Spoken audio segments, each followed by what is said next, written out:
Every morning, before the world wakes up, Paul McCartney does something strange. Something most people wouldn't expect from a global rock icon. No screaming fans, no stage lights, no guitars. Just silence. He begins each day in total peace, with a pen, a notebook, and no plan. This isn't about writing another hit song. It's not even about music. Paul simply writes whatever comes to his mind. Random thoughts. A half-dream. Sometimes just words that don't make sense. He's been doing this for years. And the craziest part? He says it's the secret to staying creative at 83. But let's go back. Before the Beatles, before the fame, before the billions of screaming fans, Paul was just a boy from Liverpool. A boy who watched his father play piano at home. A boy who lost his mother at 14. A boy who carried a heavy heart and an old notebook. Even then, Paul would jot down feelings he didn't understand. He never called it songwriting. He didn't even know it was art. It was just how he processed the world. Fast forward to 1960, the Beatles are born. John, Paul, George, and Ringo change music forever. Hit after hit. Fame beyond imagination. But even then, Paul kept his ritual alive. Waking early. Writing freely. Not for fans. Not for fame. Just for himself. He calls it emptying the head. Most people don't know this, but many Beatles classics started this way. Not in a studio. Not in a jam session. But in Paul's quiet, unfiltered morning pages. Yesterday? A melody from a dream. Let It Be? A message from his mother in a dream. The magic was never forced. It came in silence. Now, as Paul approaches 83, that habit is still alive. But it's weirder now. He writes with his non-dominant hand. He switches pens mid-sentence. He even writes backwards sometimes, just to confuse the brain into feeling something new. It sounds odd. But Paul swears it keeps his mind sharp and his heart open. To him, creativity isn't something you chase. It's something you wait for, quietly. And here's the twist. What he writes every morning. He rarely reads it again. He doesn't turn it into songs. He doesn't show it to anyone. It's not for the world. It's a ritual to remind him that ideas are like birds, you don't catch them by shouting. You sit still. And let them land. But that's not all. One day, something happened in his morning ritual that even shocked him. The visitor in the garden. It was early spring. Paul had just turned 80. He walked barefoot into his garden, a habit he'd picked up in recent years. Feel the earth, he says. Let it talk to you. Notebook in hand, he sat on his favorite bench beneath a large oak tree. The same tree he used to climb with his kids. He began writing. But that day, the words didn't come. Just silence. Minutes passed. Then, a robin landed near his foot. Paul smiled. Nothing unusual. But then the robin didn't move. It just stood there, staring. Paul says it felt like the bird knew him. Like it had come with a message. He whispered, "Hello, Mum." You see, Paul has always believed in signs. Especially from his mother, Mary, who passed when he was still a teenager. She appeared in dreams. In lyrics. And now, maybe, as a bird. The robin stayed for over 5 minutes. Just watching. Paul didn't write anything that day.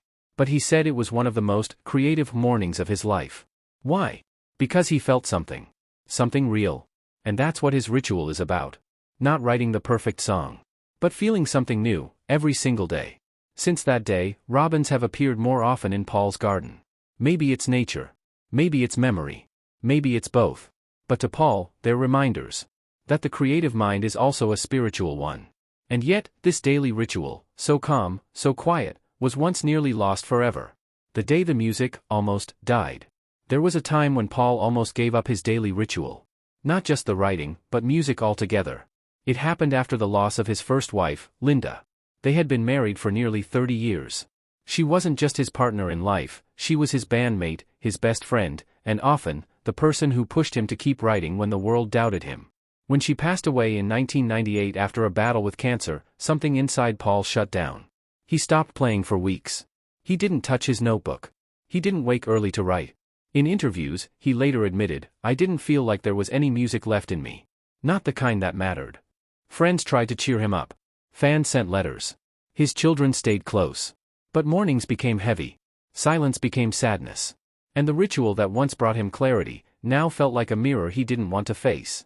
Then, one morning, everything changed. He was walking along the beach near his home in Sussex. Alone. The tide was low. The sky gray. He found a flat stone and skipped it across the water, like he used to do with his kids. And out of nowhere, a melody hit him. No instruments. No lyrics. Just a tune. Simple. Sad. Soft. He rushed home. Opened a notebook for the first time in months. He didn't worry about rhyme or rhythm. He just let the pain pour out. That song never became a hit. You've probably never heard it. But Paul calls it one of the most important things he's ever written. Because it brought him back. Not just to music, but to himself. And from that day, the ritual returned. Not because he felt strong, but because he remembered that creativity is not always about joy. Sometimes it's about survival. He began to write each morning again. But now, his pages held something deeper. Reflections on love, on aging, on loss. Ideas that would shape his later albums. Thoughts he still doesn't share. But they're all there, on paper, in silence, before the world wakes up. He once said, "Writing saved me. Every time. Even when the music didn't." But that was just the beginning of a new phase. Because when Paul turned 75, something unexpected happened, something that made his creative mornings even stranger, and somehow more powerful. The Dream Journal. On his 75th birthday, Paul received a strange gift from his daughter Stella. A beautifully bound leather book, with one instruction: only write down your dreams. At first, Paul laughed. "I don't even remember them," he said. But that night, he dreamed of something unusual. He was walking through Liverpool, but it wasn't modern-day Liverpool. It was 1957. He saw himself as a teenager, carrying a guitar case, rushing to meet a boy with a pair of sharp eyes and a big grin. John Lennon. When Paul woke up, he remembered every detail. He grabbed the Dream Journal. He wrote it all down. And so began a new layer to his morning ritual. Alongside his free writing, Paul began recording his dreams. And what he discovered shocked him. Old friends. Past concerts. Lost lyrics. Even moments from childhood that he thought were forgotten, all returned in his dreams. Sometimes clear. Sometimes strange. One dream stood out. He was on stage. But not with the Beatles. With John. And George. They weren't young. They looked just like they should now, older. But alive. Laughing. Playing. No crowds. Just music. When Paul woke up from that one, he cried. Not out of sadness. Out of peace. He says those dream mornings feel like secret concerts. Shows just for him. And the Dream Journal? It's now filled with hundreds of pages. Drawings. Songs. Moments no one will ever see. Maybe one day he'll share them. Or maybe not. Because, to Paul, the ritual isn't for fame. It's for remembering. For connecting with the people he loved. And for staying open to magic even when the world is silent. But then, something even more incredible happened. The song that wrote itself. It was a rainy Tuesday morning. Paul had just finished his usual routine, free writing, sipping tea, and flipping through his dream journal. Nothing unusual. But as he sat quietly, something odd happened. His hand began moving across the page without thinking. Words flowed. Lines came out fully formed. A melody played in his mind. It wasn't like other mornings, where thoughts were messy or unfinished. This was different. It felt complete. By the time he put down his pen, Paul had written an entire song. Lyrics. Verse. Chorus. Even the bridge. And he didn't even know where it came from. He called it, When the Wind Sings. The song was haunting. Gentle piano. Whispered lyrics.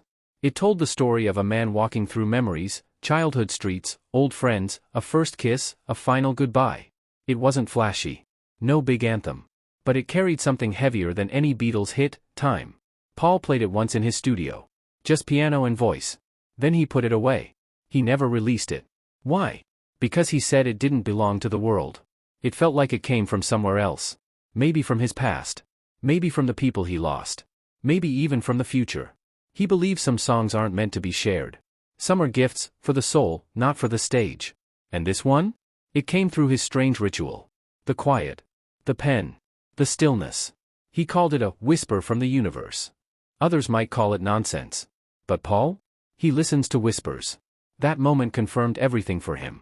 The writing, the dreaming, the birds, the walking barefoot in the garden, it wasn't random. It was all part of the same mysterious force he'd felt since childhood. The one that gave him yesterday in a dream. The one that told him to let it be when the world was falling apart. And here's the most curious thing. He says the song he wrote that day wasn't his last. He's still writing. Still waiting for melodies in the silence. Still opening the door to something unseen. But there's one more part of his ritual that no one knows. Not his fans. Not even his family. A hidden letter. Written every year. To someone who's no longer here. The secret letter. Every June, Paul disappears for a day. No press. No shows. No calls. It's his most private ritual. One he's never talked about in interviews. But a close friend once revealed it quietly, off the record. Each year, on the birthday of someone he lost, John Lennon, George Harrison, Linda McCartney, Paul writes them a letter. He doesn't type it. He doesn't email it. He writes it by hand. In his oldest notebook, the same one he started using decades ago. The pages are worn. The ink fades in places. But every year, a new letter is added. The letters aren't dramatic. They're simple. Just a message. Sometimes just a line. Like, I played your song last week. It still makes me smile. Or, you wouldn't believe how loud the crowd was last night. Or, I had a dream we were all on stage again. We didn't need rehearsals. And when he's done writing, he walks outside. Sometimes to a beach. Sometimes to his garden. He reads the letter aloud. Then folds it gently and tucks it back into the book. No one hears it but the wind. No one sees it but the sky. It's his way of keeping the band together. Of keeping the memories alive. Of letting the past know, it's still part of the present. It's a ritual of grief. Of love. Of remembrance. And it's the reason Paul McCartney, at 83, still wakes up with purpose. Still creates. Still listens to the silence. Because to him, creativity is not just about fame or records. It's about staying connected. To his younger self. To lost friends. To dreams. To the earth. And maybe, just maybe, to something beyond all of it. There's a quiet truth Paul McCartney rarely shares. Something deeper than fame, louder than applause, more lasting than any hit song. He knows the spotlight doesn't last forever. He's watched it fade for others. He's stood at too many funerals. Seen too many legends go quiet. But Paul? He's still here. Still standing. Still creating. And it's not because of luck. It's because of the rituals. The notebook. The silence. The early mornings. The robins. The letters to the past. He calls them his invisible stage. The place where no one watches. No one judges. No one interrupts. Just him and the whisper of something larger than life. When asked once how he stayed inspired after all these years, Paul didn't mention talent. Or fame. Or being a Beatle. He simply said, I show up every morning. I write. I listen. And maybe that's the lesson we've all missed. That creativity isn't about waiting for genius. It's about making space. Creating silence. Showing up for the ideas, even if they don't come. Especially when they don't come. Because in those quiet moments, when no one's watching, the real magic appears. Paul McCartney's story isn't just about music. It's about the power of a small, daily ritual. Of writing without pressure. Of dreaming without limits. Of remembering the people you love. And honoring the parts of yourself you never want to lose. It's about aging with curiosity instead of fear. About reinventing yourself, even when the world thinks you've already done it all. Today, Paul is nearly 83. He could rest. He could retire. But instead, he still wakes up early. Still walks barefoot in the grass. Still talks to the birds. Still opens his notebook. Because to him, the show isn't over. The music hasn't stopped. And maybe, just maybe, the best songs haven't been written yet. If you've made it this far, now you know the truth about Paul McCartney's secret to lasting creativity. Not $1 million studio. Not awards. Not global fame. Just a quiet moment, a pen, a strange ritual, and the courage to keep listening. So the next time you're stuck, unsure, or lost, try what Paul does. Wake up early. Sit still. Write anything. And see what whispers back. Because maybe creativity doesn't live in noise. Maybe it lives in silence. And maybe, just like Paul, you'll find your own kind of magic.